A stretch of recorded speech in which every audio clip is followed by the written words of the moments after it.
guys, today we're at the animal shelter, and today I'm going to read to Goose, Madeline Finn, and the shelter dog. Here we go. Madeline Finn and the shelter dog.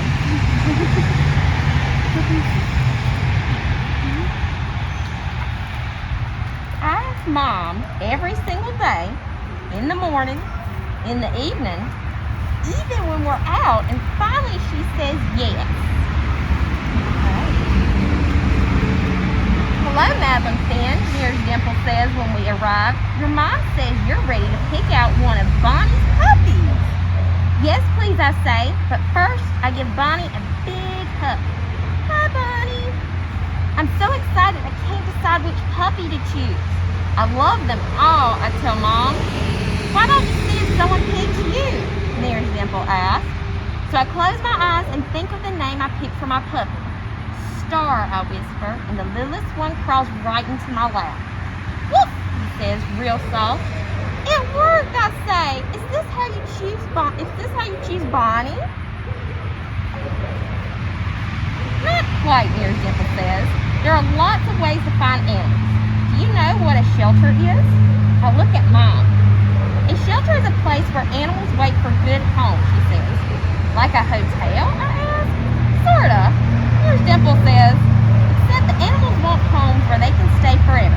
They need forever homes. How many animals are there, I ask? Do they have snakes? It's not a zoo, Here's Dimple explains, but there are lots of dogs and cats. I volunteer at the shelter. Bonnie comes too. Why don't you join us sometime? Can we, Mom? I ask. We'd love to, Mom says. Before we go, Mirror's Dimple says, Madeline Finn, you have a new job now with lots of responsibilities. Then she tells me everything I need to do, like walking Star and feeding him and making sure he has a safe place to sleep. But the most important thing, she says, is love. I love you, Star, I say when I feed him. I love you, Star, I say when I read to him. I love you, Star, I say when I tuck him in. It's okay, Star, I say when he has an accident on the floor. I love you.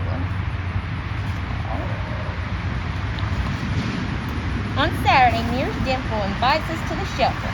Thank you for the donations, the lady tells Mirror's Dimple. Then she smiles at me. My name is Miss Ivy. Would you like to meet some of our animals? Yes, please, I say. Hi, I say to the first dog I see, but he doesn't even wag his tail. The sign of his cage says his name is Mr. Chips. We meet a lot of dogs and cats, and even some bunnies and birds. They all need homes, I ask? Here's Ivy nods. She's a little sad. I think Mr. Chips is sad too. Don't you think so, Mr. Mom, I ask when we get home, do shelter dogs play outside? Probably not as much as Star, she says. Do shelter dogs get to sleep under blankets? I'm not sure, honey. Miss Dimple said love was the most important, I say. That's right, dear. Mom, does anyone tell the shelter dogs they love them? A lot. A lot. I love you, Goose. Mom is quiet. Then she gives me a big hug. Maybe you can show them. I run through our linen closet. The sign at the shelter said they need towels. I say, can we bring some? I bet they would like that, Mom says.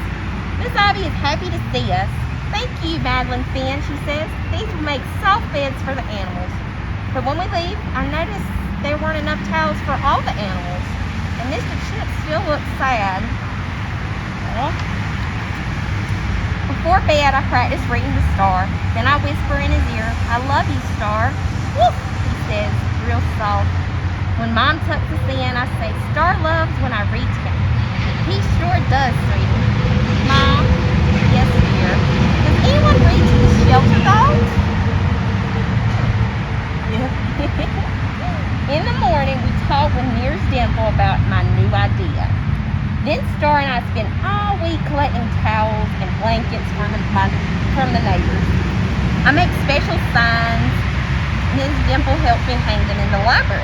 Saturday, 10 a.m., come read to the shelter shelter animals, bring a blanket and a book. On Friday night, I barely sleep. I'm so excited. When Saturday comes, I'm ready. So is Star. But when we arrive, it's just us. Nobody else come, I tell Star.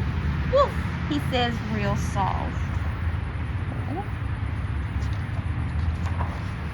I'm glad you're here, Mrs. Ivy says, when I hand her the blankets and towels.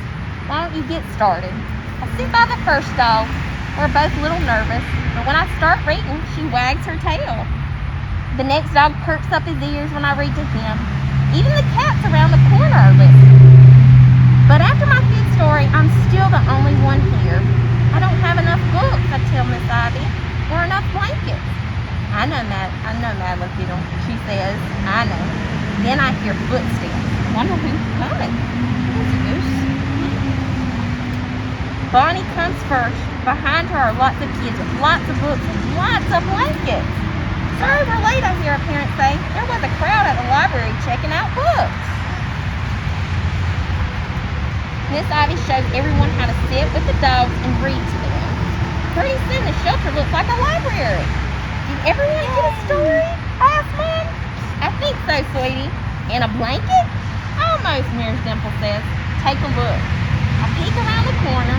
Mr. Chips didn't get a blanket. Aw, poor Mr. Chips. He was going home in one. Mr. Chips found a new family today, Mrs. Dimple says. He's getting a real home, Mom says. Yay! Mr. Chips got his family. A forever home, I say, and Star lets out a giant woof. The end.